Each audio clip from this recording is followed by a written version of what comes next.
The Ukrainians have been saying that they have 20, 30 million tons of cereals ready to export.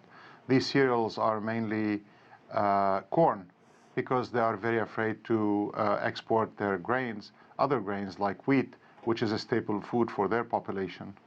So for them, the food crisis had started in Ukraine, and many in Ukraine are facing food insecurity. As for the rest of the world, the countries that are dependent on importing their food supplies from Ukraine and Russia are mainly in Africa and the Middle East, and they are struggling to find other sources to source their food supplies, which is becoming increasingly difficult when you see that countries like India, for instance, has decided to limit its exports of its wheat production for fear of a prolonged conflict between Ukraine and Russia.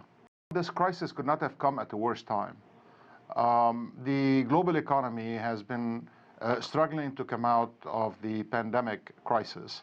The economies had started to pick up steam. However, prices continued to grow because of supply chain issues. You add to it a conflict where you have two of the major food exporters in the world, and the access to that food supply being in jeopardy. That creates an environment where many vulnerable countries will be facing volatility and shock.